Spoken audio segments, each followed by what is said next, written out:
Welcome. So I'm here with Franco Bellavita, who is a sound artist as well as a collage artist.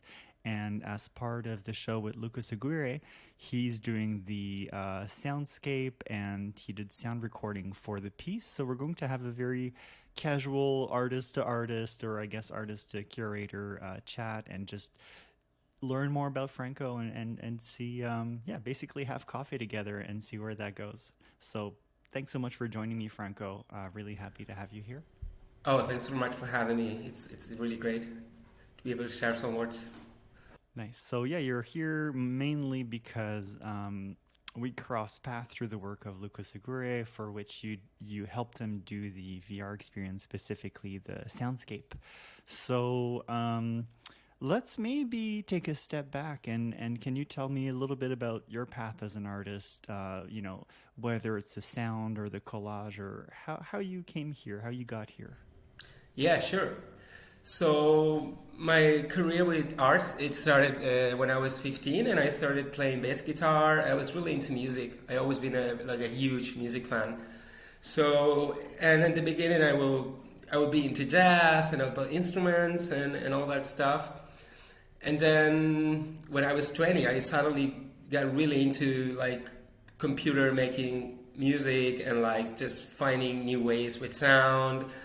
So I got a little bit away from instruments and I got really close to microphones and like field recordings, and I started to be able to write music with the sounds from my environment and almost like I like to call my recorder like a travel notebook kind of thing, because it's kind of, where I keep all my memories. Like, so when I'm traveling, I always have my recorder on me and I'm like, just, casually taking sounds from the places I am. And like, so I like to blend a lot of my daily life into my sounds and my sound imagery, And what I really loved about doing music with field recordings is that I feel in a way you can blend all these fragments of space and time into new pieces, So I guess there is also a bit of a memory and emotional attachment to the sounds as well, because it's part of my journey in a way. So so I've been working with field recordings and writing soundscapes, and that opened up a new spectrum of fields to work with, because I started collaborating with audiovisual projects, and then I got invited to do like installations, and then collaborating with Lucas, who's like, one of the first persons I collaborated with to do like VR stuff. So that was really something else, because I realized that there was a place for my sounds that's not only in music, but it's also like interdisciplinary, that I could relate to other artists. And then I also realized that that music, it's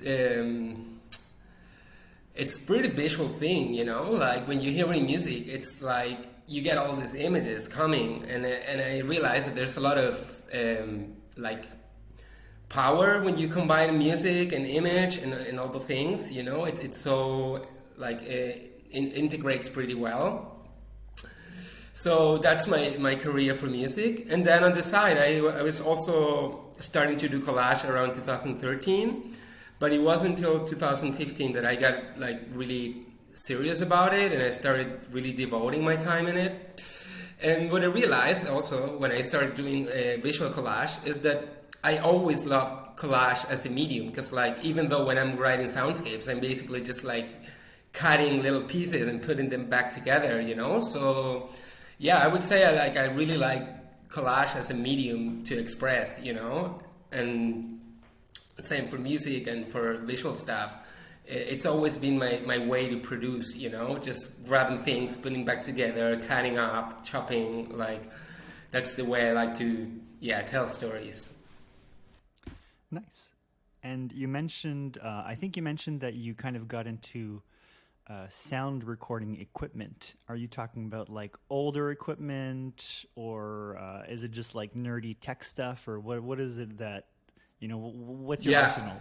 Well, like I first started like just having a little hand recorder, like a Tascam, So that, and they're pretty powerful tools, you know, because, and that's also one thing I realized about making music with field recordings, is that you actually don't need a ton of equipment to make really, really great sounds, you know.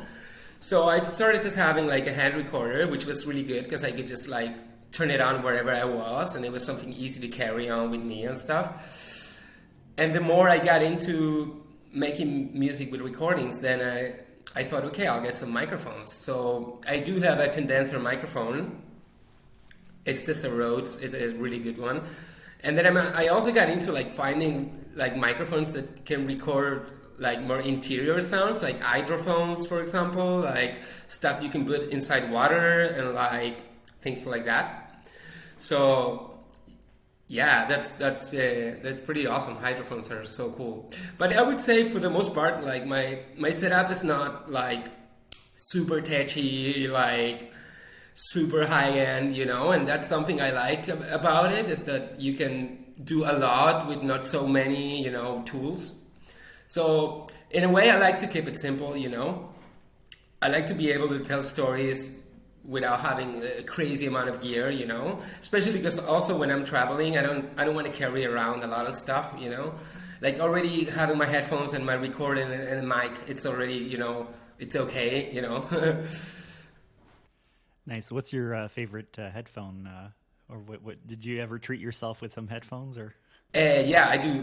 These are not my studio headphones, but I love AKG. That's my favorite brand. Yes. They have really good flat response headphones, you know.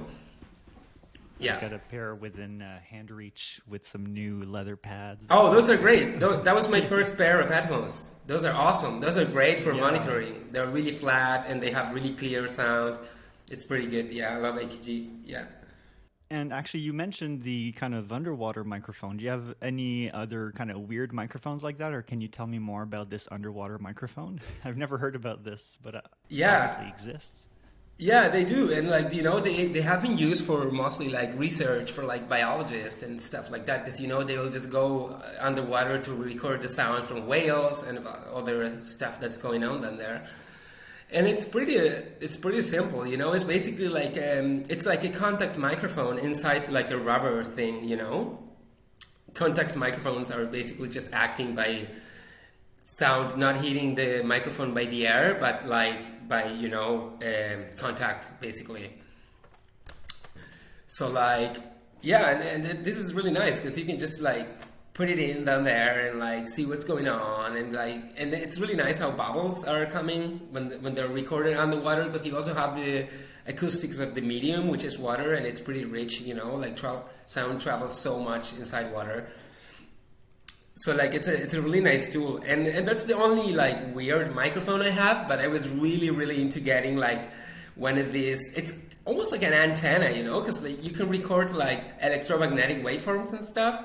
I always wanted to have one of those, because you're basically getting all this like sound information that you can't hear because like your ear won't take it, but it's all around us. There's so much going on, you know, like even with like the sound produced by like the internet, the computers, electronics. Yeah, there's so much sound around us that we can't even hear. So it's actually nice to have these devices where you can kind of unlock those sounds. So yeah, I'm hoping I'm going to get one of those electromagnetic microphones some of these days.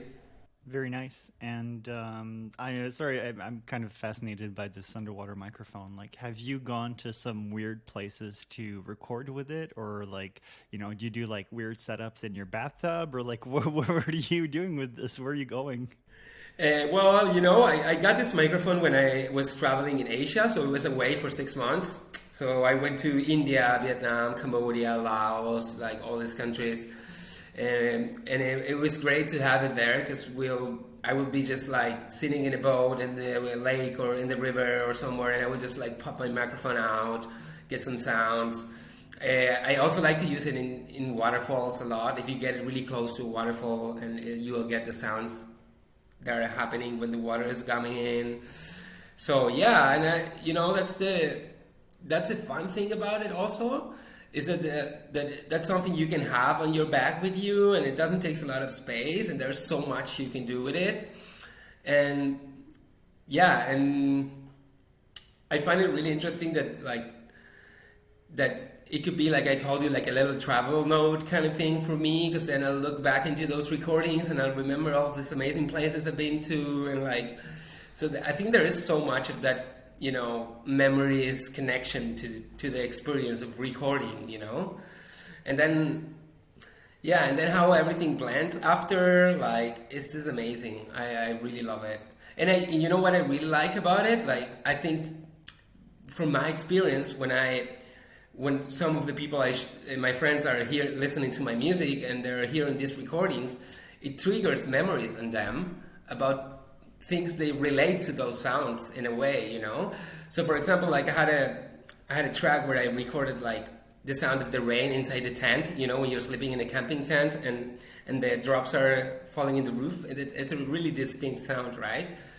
But then so many of my friends who listened to it, they were like, oh my God, it just made me remember when I was sleeping in this little tent, this place, you know, it just triggers memories. So I think it's pretty awesome how that works, you know. They're like, there's a lot to say about how our brain, it's, you know, connecting the sounds to our memories and stuff.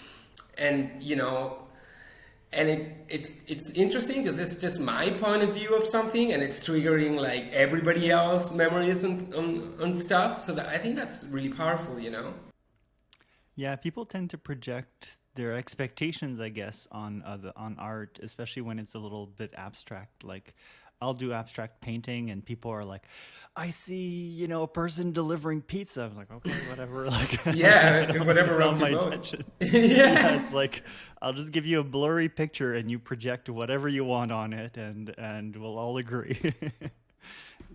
It's so I was having a shower thought the other day about like some fundamentals of like you know, why do we laugh, or why does music make us feel certain ways, or I remember there was a really good interesting paper about birds dancing, and they cataloged the different dances that the birds would do, and with that was kind of the question, why do we dance?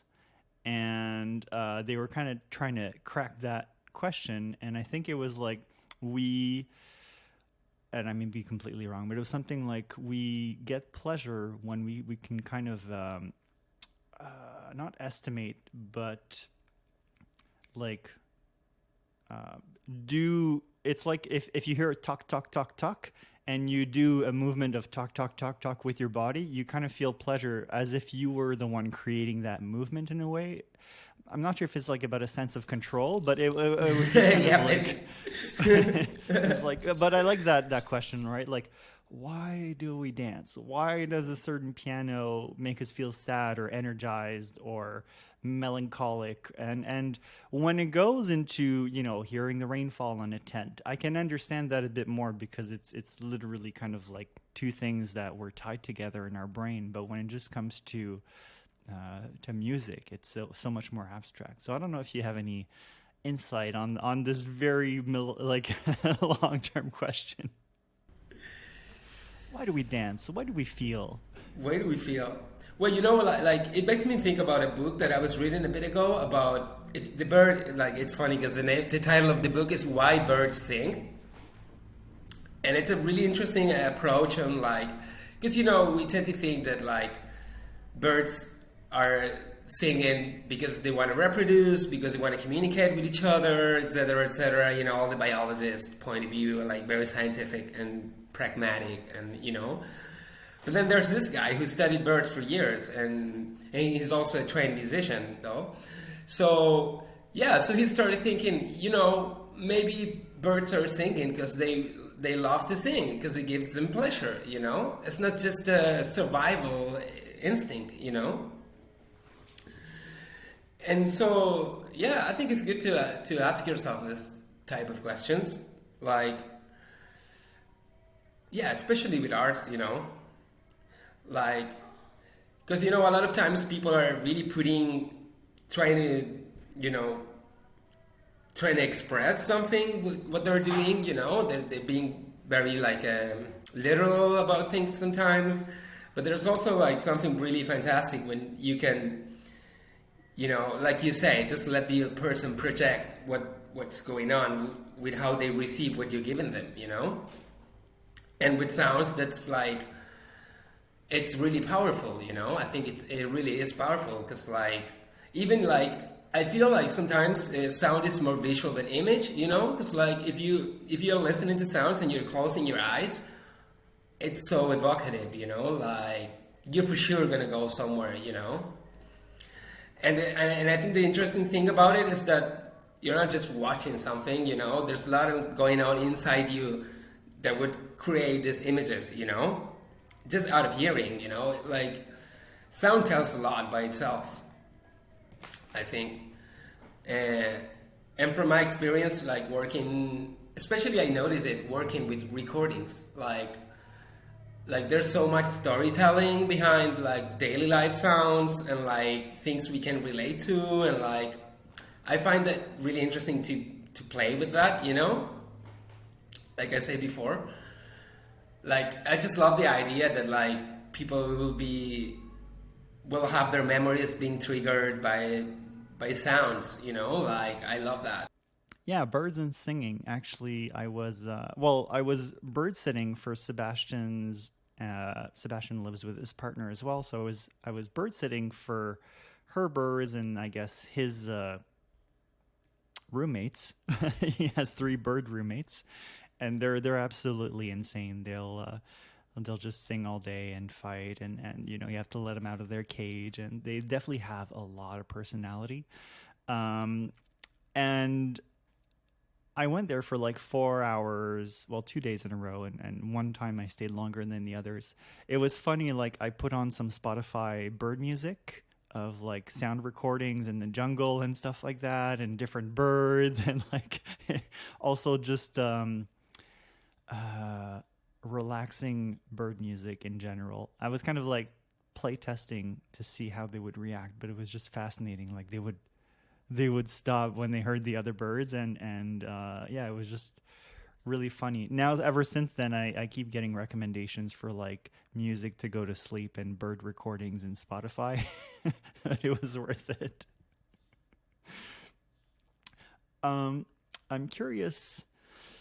So, a couple of things, you know, you seem to have traveled a lot, and you seem to bring field recording as part of your daily life, whether it's something casual or part of your more extraordinary travel stories and things like that. So I'm wondering, do you have any kind of like interesting recording stories where, you know, maybe you were illegally recording sounds and you had to run away, or I don't know, like do you ever come into close contact? Like tell me some anything else that stand out from your recording basically, or Oh man, I remember this time we were in Canada, like with my ex-partner, and we were like going down the river in like one of these canoes, and like we're having a great time, and I was recording the paddling sounds and the water sounds, and it was really, really pretty. But then we see this geese like just standing in the distance, and the geese is just there, and I think she was taking care of her nest or something like that. And we were like, oh, don't mind, like let's just keep going, you know, it's gonna be okay. And then we passed by, and out of nowhere, man, it's just like this thing's coming at us, like, dude, like we almost flipped the boat, like it was so close, like, and I didn't know geese were so aggressive, like, oh my god, like it's so intense, like it just out of nowhere, like, yeah, they're always on our bike path trying to fight us. They're like, you're trying to kill all my children. It's like, calm down. Yeah.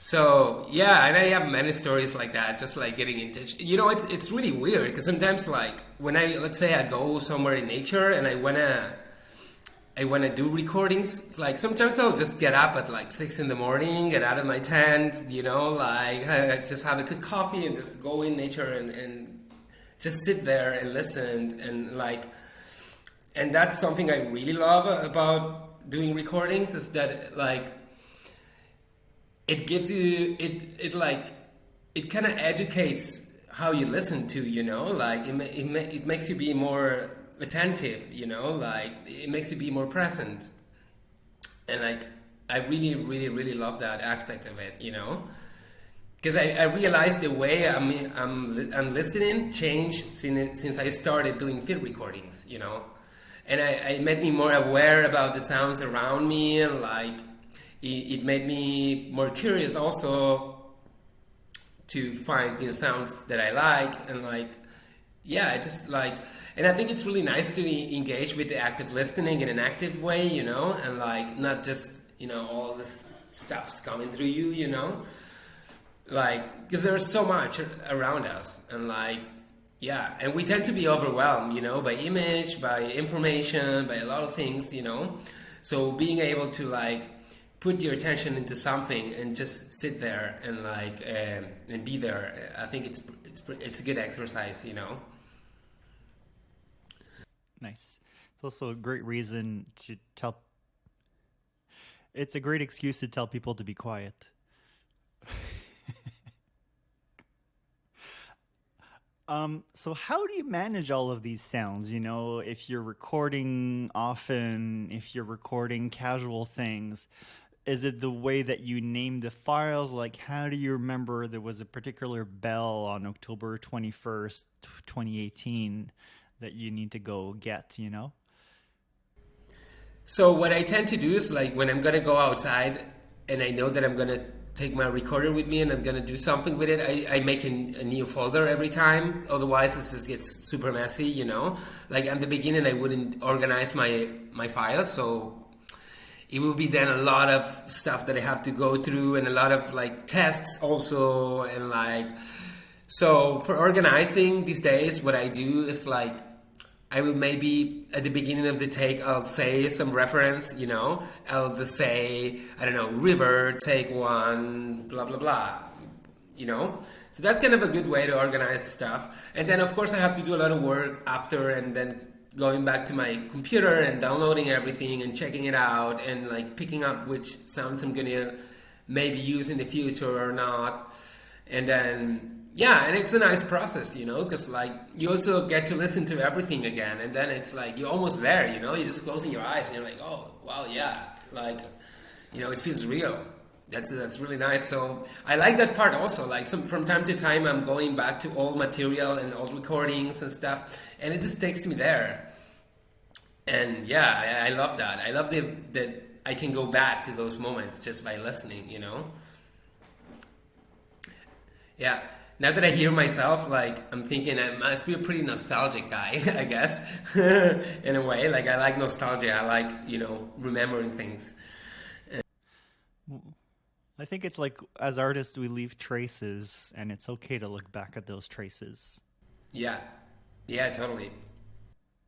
Did you ever record something, and when you listen to it, there's now a surprise sound that you didn't expect? And I mean, here's the thing, right? Like I studied architecture, and at some point I studied brown noise for privacy and things like that in offices. And a big thing about noise, what really distracts us is not necessarily the noise, but the content of the noise. So hearing something like is a lot different than hearing like, oh, did you hear Peter is missing a toe? And like, something, or like, what the heck? Like, why am I hearing this? So I'm just curious. I'll let you go. Did you ever hear things you didn't expect from your recording on listening to them, or even while you were recording, all of a sudden something happens that you weren't expecting?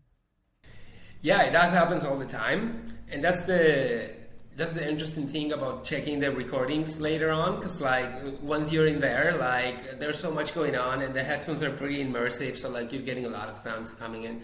But then you listen to it after, and there are things that you may not have been expecting, and that's a little bit also about not always trying to be in control of everything, because with sound, like you can't control it pretty much. There's going to be always stuff around you that maybe you're not expecting.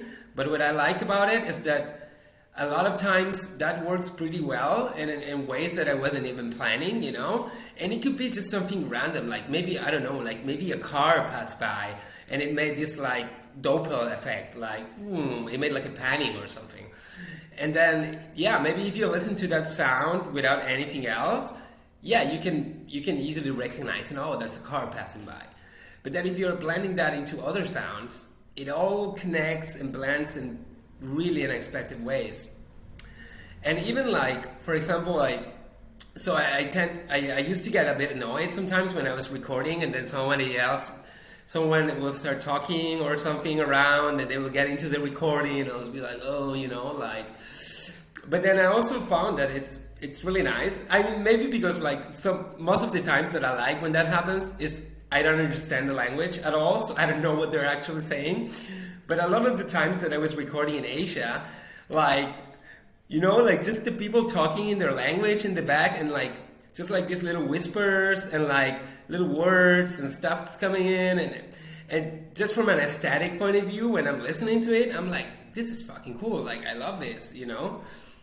I'm not pretty sure about what they're saying. Like, yeah, they're all like, what the heck is this sound guy doing here? Won't he go away? Like, and you're like, oh, this is nice. Yeah, probably. And that's the thing, though. Every time I'm pulling out my recorder and my stuff, people are looking at me and they're like, what is he doing? Like, because it's not something you're used to seeing, you know? Someone with headphones and the thing, like, pointing at stuff and, like, you know? Or even just sitting there and, like, with your headphones on and this, you know, tripod and this thing on top and you're just sitting there and stuff. So, yeah. And I had to fight a lot of that, you know, because it made me feel a bit, in the beginning, it made me feel a bit self-conscious when I would, like, go out and, like, take recordings. Also, I was, like, I had this, like, privacy kind of thing in the back of my head. So I was like, oh, it's like maybe I'm recording someone on their conversation and, like, you know, this is, you know, maybe this is weird in a way, you know? And that, you know, that's something I remember when I bought my first recorder. I was just, like, this is so weird because I would be at home. And I'm like, okay, I'm going to turn it on. And I could hear the neighbors next door talking in the room, you know? Because it goes so far. It's so crazy how much, you know, sound travels. Which really blew my mind. I'm like, how can, you know, what's the, you know, from this house separated from my house, the sound's coming into the walls and it's getting into this microphone, you know, like, it's so crazy. It's crazy to me, like. So yeah, sometimes I like to, you know, and I've made this with friends, like in which like we're having, you know, we're talking about stuff, and I also like to record some of the stuff, not very personal things, but you know, more just like point of view and things or histories and stuff, and I really like to use that material with their permission, of course. I always ask, but I like that, yeah, that you can blend a lot of that real life experience into sound, you know, like I love that. Yeah, for sure. For sure. And I'm curious, have you ever gotten into, okay, so yeah, here's the thing, right? Like when you buy a camera, at first you feel self-conscious. You're like, oh, yeah, exactly. You're taking photos, like people are going to look at me. At some point, you just stop giving a hoot, and really people don't really care about you. Yeah, totally. You care about people. You care more. Yeah. They don't care. Yeah, they don't care. Yeah, totally. With that being said, I'm curious, did you ever get into trouble doing a recording or even just doing art? Like, did you ever jump a fence and then get caught and have to run away or something like that, or take some risk or go where you weren't supposed to go, or just even somebody says, hey, why are you recording, or something like that? Well, I wouldn't say I've gotten in trouble, but I've been to like seeking for sounds at really odd places, and like just, you know, like for example, like I had a friend, and every time we'll go to Berlin, like, so he's a big fan of like abandoned places and like old buildings and stuff like that. So he found this blog where someone will post all kinds of crazy abandoned places in Berlin where you can go and like check around. So we will go to this really old, crazy. Like even like I think we were to like a Nazi bunker or something like out in the middle of nowhere, and just the vibe there, like it's so crazy, you know, because you would see stuff from everyone like laying around there, and then the Soviet stuff on top of the Nazi stuff, like all this blend of history, you know, like. And so yeah, I can say I've been to really odd places like to make recordings and but I've never gotten into trouble, luckily. Yeah. You know what? Like I actually do. I know that in some places in in Asia, like people didn't want you to make recordings and stuff like that. Like sometimes they will ask you not to, you know, like they'll ask you, hey, what are you doing with that? And like you can't do this here and stuff. But yeah, I never gotten really bad. Yeah. Interesting. And tell me more about okay, so here's where I'm going to lead with this. You just did a virtual reality soundscape where it's spatial audio. However, you were already a soundscape artist. So I'm guessing that you were a soundscape artist for headphones, not necessarily quote unquote 3D sound. So tell me more about what is a soundscape before VR, and then I guess we'll go into what is a soundscape in VR. Oh, so you mean like how was the process to work with the soundscape before and after, or something like that? Is that your question? Let's focus on the traditional soundscape, because I'm not familiar with what it means to listen to a soundscape necessarily. And for me, a soundscape in VR is spatial. You know, if you go on this side of the room, you'll hear something, whereas if you go on this side of the room, you'll hear something else. So for me, a soundscape in VR makes a lot of sense because it's literally a landscape with sound. But what does it mean to do a soundscape when you can't move and when it's quote unquote static? I'm really curious, maybe even more about the traditional soundscape and what that means to you and how you elaborate that. So yeah, for working on this soundscape, what I did is since I couldn't do the specialization of the sound, like walking around myself and all that, because I've never programmed any sound for VR. I've only wrote sounds for it.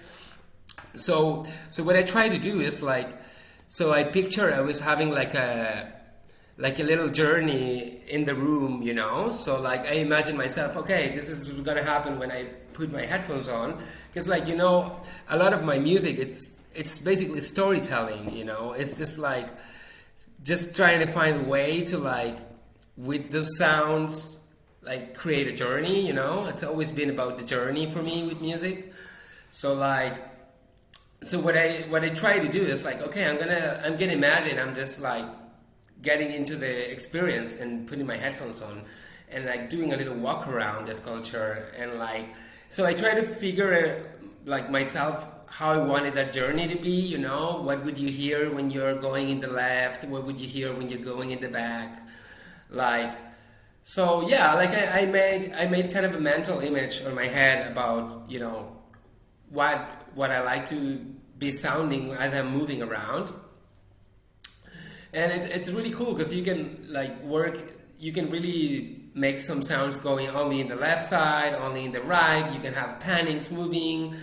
So I would say, even though I wasn't already working with the space and the sounds together, I was already doing it in this little you know, journey that I created. Because when I sent the stuff to Sebastian, what I did first is just recording a 10-12 minutes soundscape with all of the sounds that I wanted to be in the experience, and I kind of organized them in a way that it feels like it has some depth, you know, you're moving around, it's not always the same, you know, there are things changing, you know. So it really helped me to have this journey in mind, to be able to, you know, imagine how it would be to be, because, you know, it's so hard. I didn't even, I knew I had videos from the experience, I've seen what Lucas was working on and everything, but I don't have a headset for VR, you know. I couldn't really access to the experience and be okay, this is how this is gonna be, you know. So it was a lot of like guessing from what I saw and then trying to make an image on my mind about how it would be, you know, kind of thing.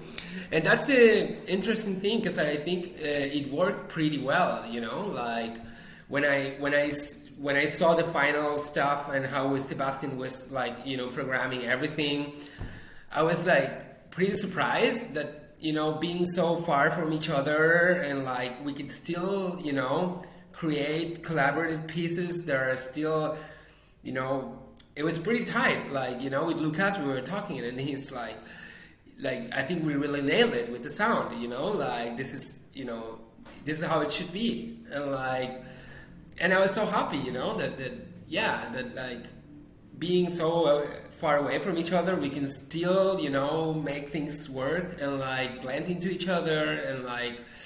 And it was a really interesting experience to me, because I could also see how Sebastian was, you know, setting up the sounds to be in each part of the room. And it gave me a much better understanding of how that works, you know, how someone's programming the experience after.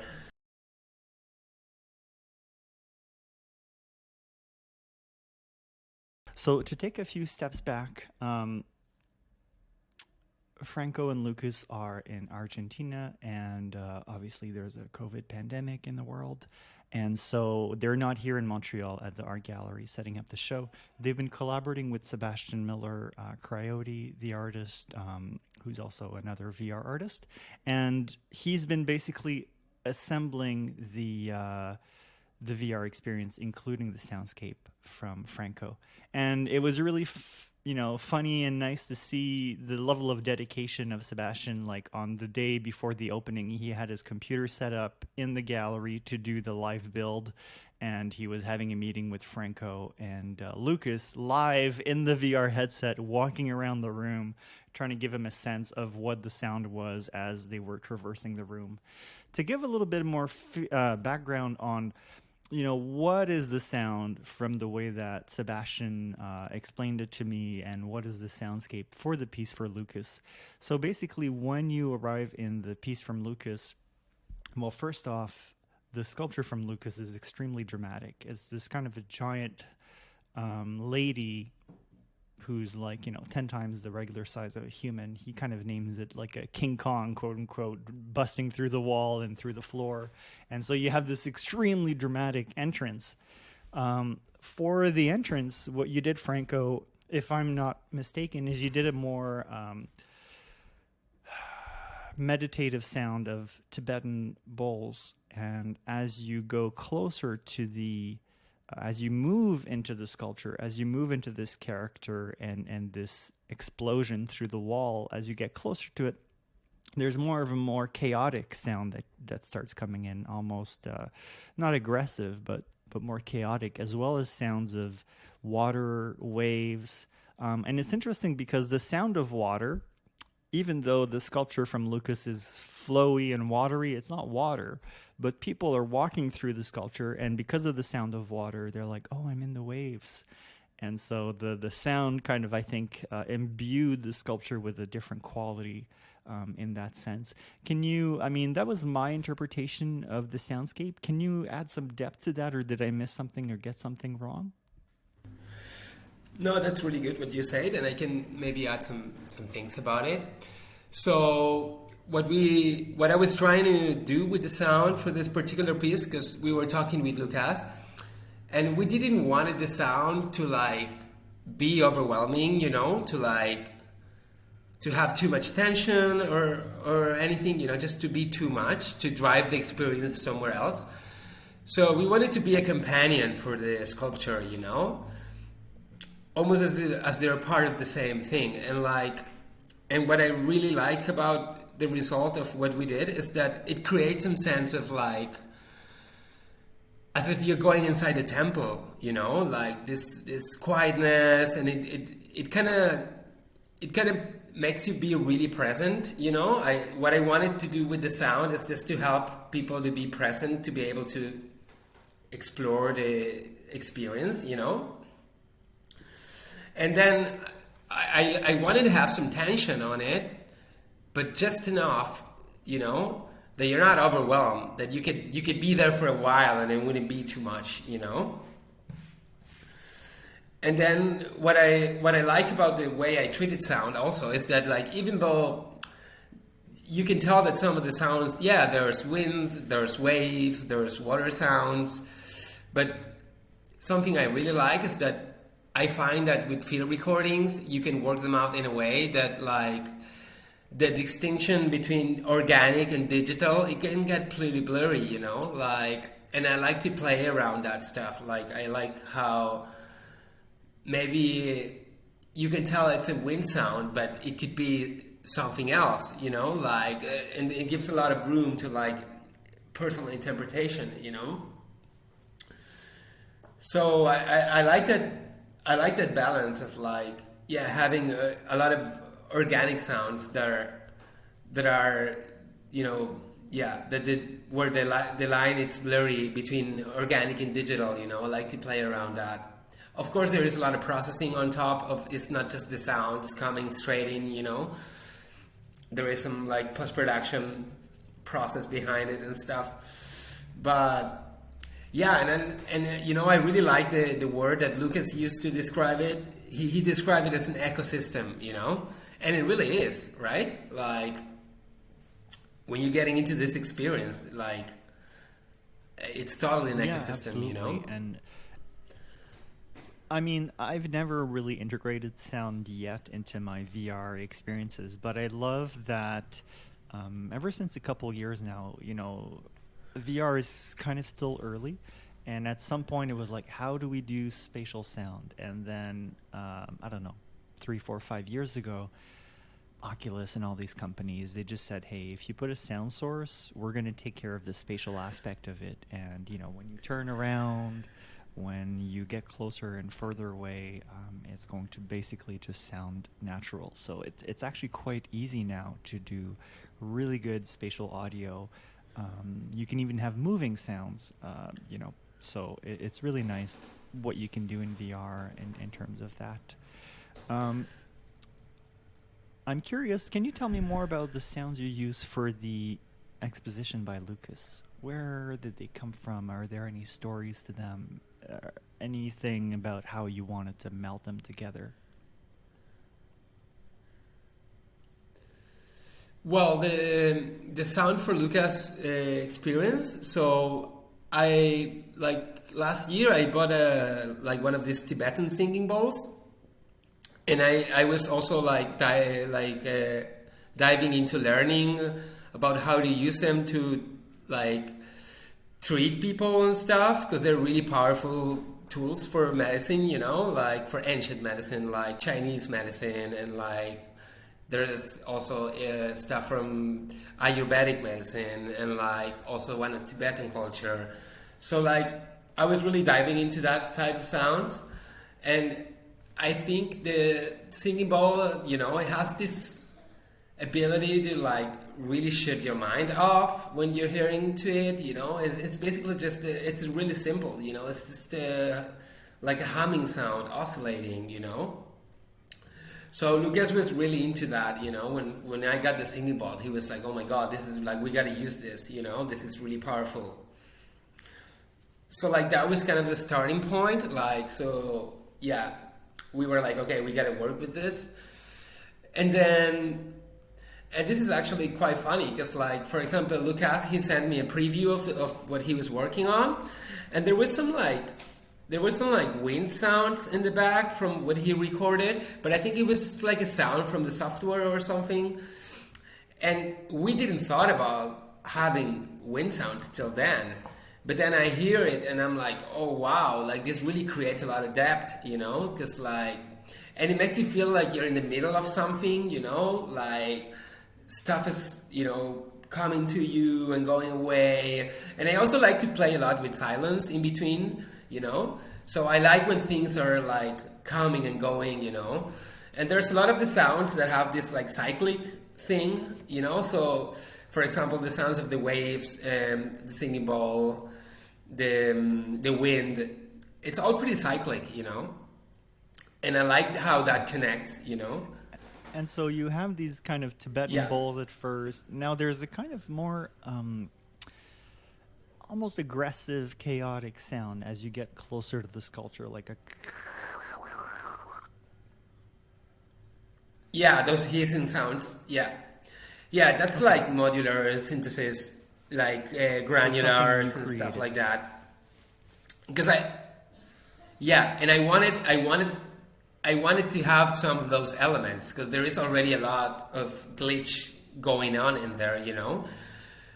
So, but I didn't want it to be over the top. So like, I thought, okay, maybe we're gonna find one sound that's gonna be distinctive of like the moment you're getting inside the sculpture, you know, when you're getting into the vortex of everything melting and interconnecting. So like, and I think that's pretty nice because also like it does create some tension, you know, as you get close to it, right? So I like how that came out. Yeah, I mean, Yeah, I another really do thing, we like don't that. have the VR experience in front of us, but the one thing that's extremely dramatic is when you arrive in it, there's basically a giant hole in front of you where this sculpture, this person is coming out from. So, for a lot of people, they'll get vertigo, and there's kind of like, not a danger, but there's a drama from the sculpture. It's disrupting the environment. It's crashing through the wall. It's creating a huge floor, a huge hole in the floor. So yeah, it's interesting that there's kind of a chaotic element to it as you get closer to it. I'm curious. Yeah, there's Are you a always, fan yeah. of binaural noises or beats? I have worked with binaural microphones and stuff before. I don't have a binaural microphone, but I have done stuff with it. And I really like how it I spatializes mean, the to sound. be honest, It's I really don't know nice. much about the technology. I've mostly seen it as like, oh, binaural beats will allow you to, achieve nirvana or whatever by listening to this recording, and you'll transcend reality. Yeah. You Yeah, gotta get a you'll become Kundalini one with awakening. God by listening to this 5-second track. Like, so have you become one with God by listening to music? Or have you been listening to this kind of binaural beats or binaural music, and what do you think about it? Do you think it's BS? Do you think it's great? Have you had any experience with it? Honestly, like, I think for me, like, it doesn't have to be binaural to already create a sense of depth and like space, because you can do that already with the way that you're organizing the sound, where's coming in, where's it going, there's so much you can do around that. And like,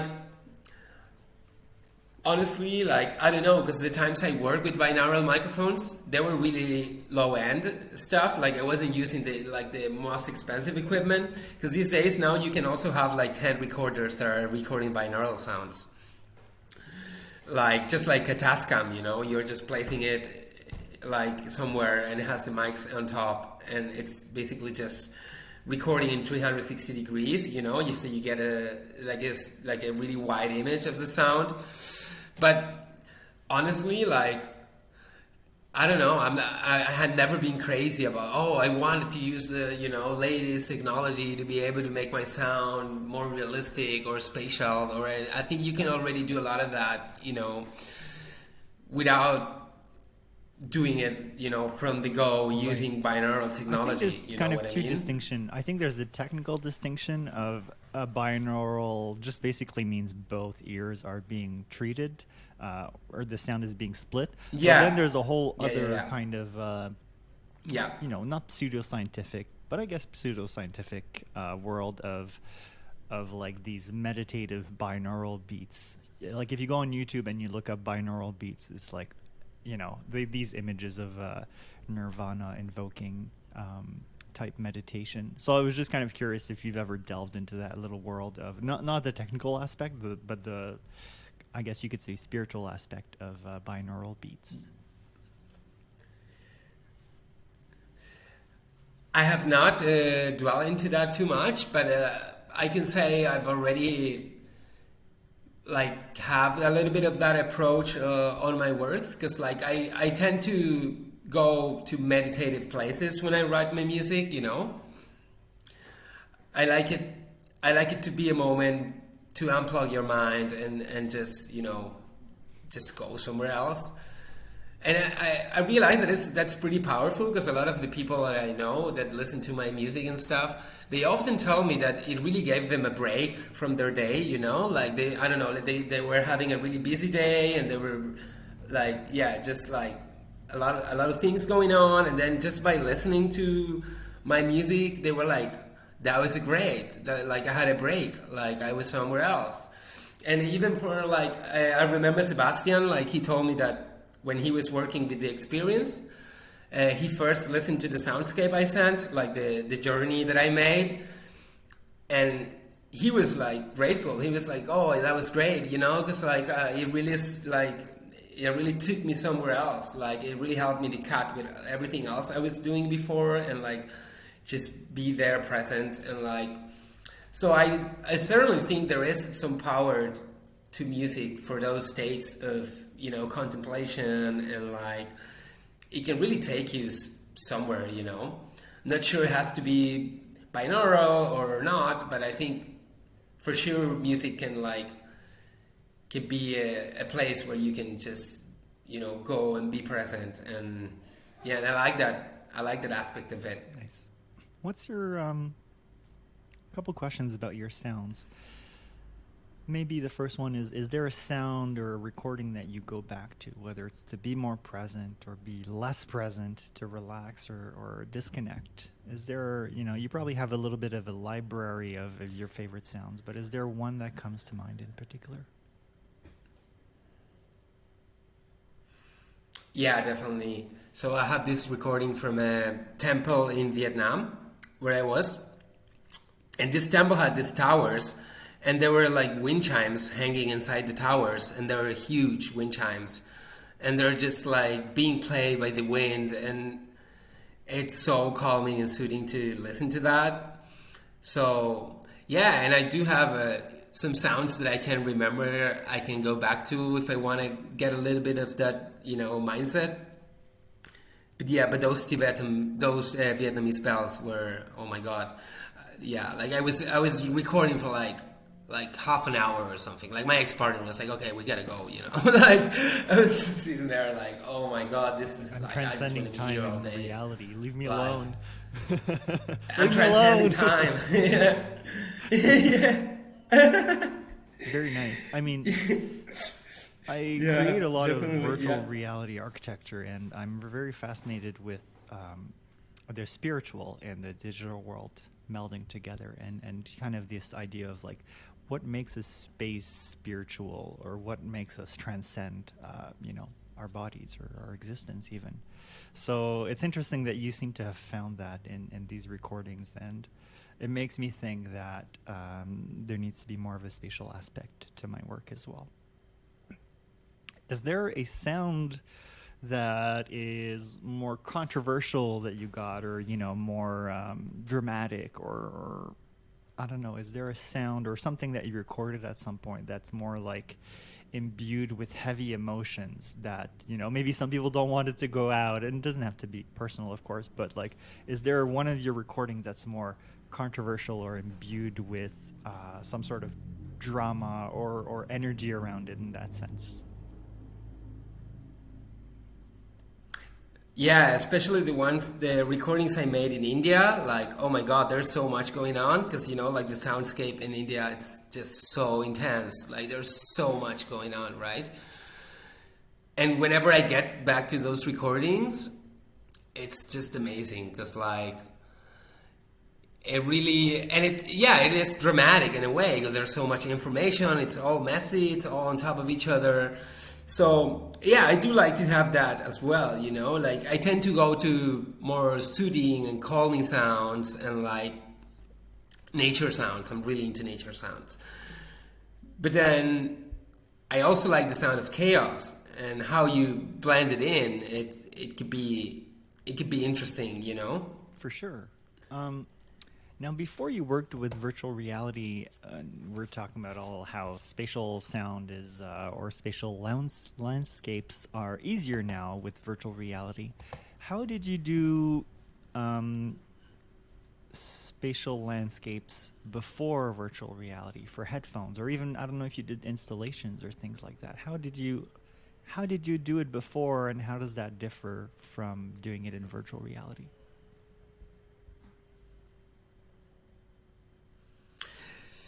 Well, in a way, it kind of like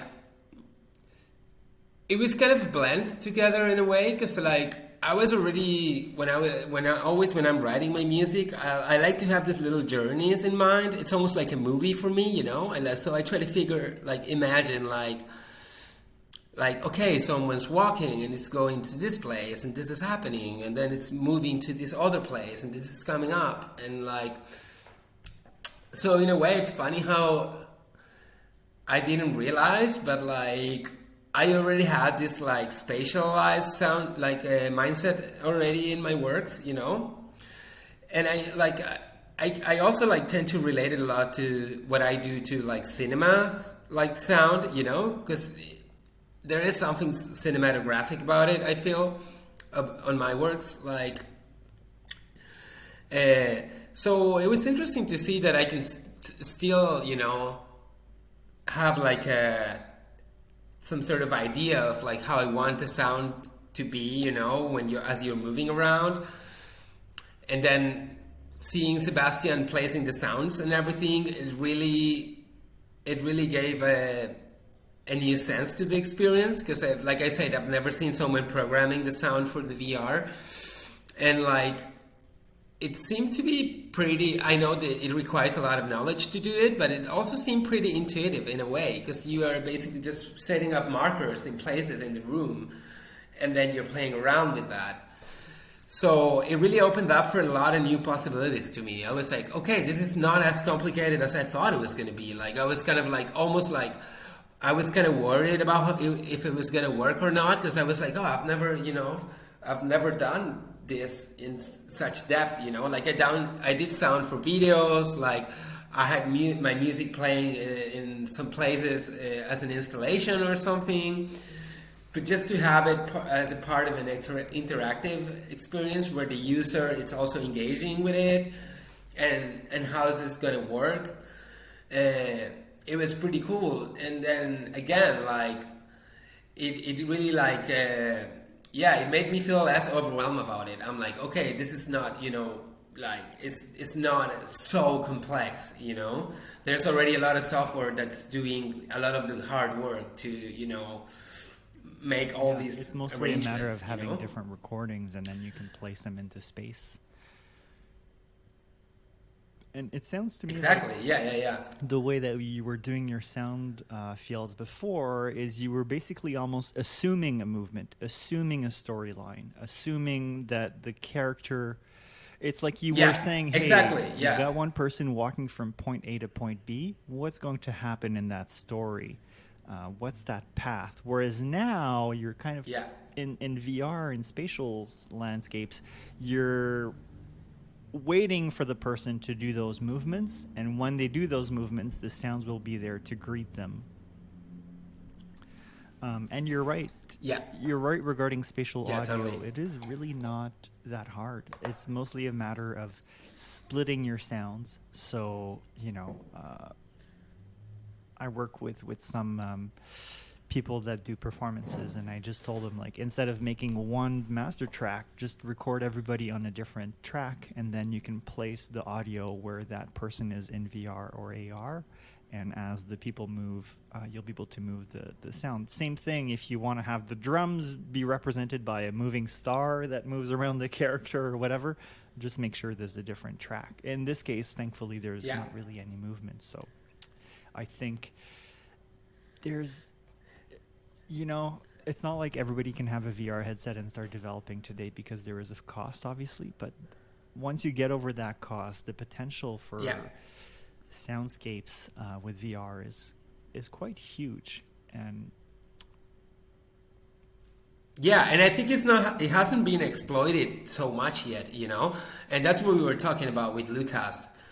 Especially in the NFT scene and all that's going on right now with crypto art and everything, where you're seeing a lot of digital virtual reality stuff going on, but I really do think it's lacking proper sound design, proper treatment for sound, because sometimes it tends to be just ambient, like a drone or like a synthesizer or something in the back. But I do believe there is a lot of potential where you can blend, like what I'm doing, just recordings from, sounds, like direct sounds, into a VR experience. In a way, it brings us, I think it kind of brings you closer to something you can also relate to, like, because it sounds you probably hear before. So I think there's a lot of potential in that field, For sure. I think one of my favorite experiences, sound was successful. It's not like it was the main thing that came to me, and you could tell they were playing with sound a lot. In VR, the name of the experience is called Paper Beast. And if you have a desktop VR headset, I highly recommend it. It's so surreal and beautiful and playful. Really, really enjoy. I think it's one of my favorite VR art experiences. But yeah, I can't wait to see more experiences. Also, just maybe even focused on sound rather than it being one of the many tools that are used. So, yeah, totally. So yeah, this is great. Now, maybe we could start wrapping it up a little. Tell me about, what's the future for Franco? What do you want to do next? What are you working on? Where can people learn more about your work or follow your work? Well, I have been, for the last 3 weeks, I have been getting into NFTs, and like I started minting my collage work.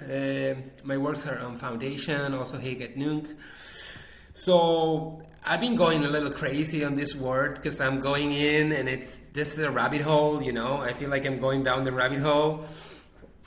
So there's a lot of new stuff going on. I'm looking into making some animated collages in the future, maybe building some sound design inside them as well.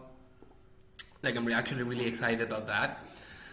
Because, like, if I can find a way to blend my visual collage with my sound collage, I think it'll be pretty powerful. So yeah, I've been really busy with that, and it's a lot of new things to learn, like when you're going in the NFT scene, and like just it's a new paradigm, and everything is happening pretty freshly. I know it's happening for a few years already, but I feel like we're still starting, so I've been really I've been really moved to that. And like, also I'm pretty happy because I have met so many people in the last weeks, way more artists than I have met in the last year probably, and like there's so many collaborations that are coming up, so I'm pretty excited, and like, and I'm, yeah, it's keeping my brain pretty busy. Like, I like that. It's a pretty good stimuli, So I would point Yeah. people to maybe your Twitter, Franco Bellavita. So it's definitely. BELLAVIT number 1. So Franco Bellavita 1. Yeah. And otherwise, Yeah. just look up Franco Bellavita, BELLAVITA. We'll probably set up a link or something like that. And I mean, I try to link to your work when I post about Lucas's work. Yeah, definitely. You can also look for me on Instagram as well. Like, if you type my name on Instagram, it'll show up. I'm also on SoundCloud as well. Like, if you want to listen to more of my sounds, so just by typing my name, it should be okay. So people, check out Franco Bellavita. I think there's going to be a fair amount of collaboration. There's the work in Lucas Aguirre's work, as well as your personal work, and now you're on Foundation as well as Hikenunk. So it's really nice too with Hikenunk. You can support Franco's work for 1 or 2 or 3 or 5 tezos, which is really a nice way to acquire a piece from an artist and support them basically. So I think this is going to wrap it up. I'm actually going to start preparing to go to the gallery to greet people for Lucas's VR work. That's my Saturday shift, basically. Awesome. My volunteer shift.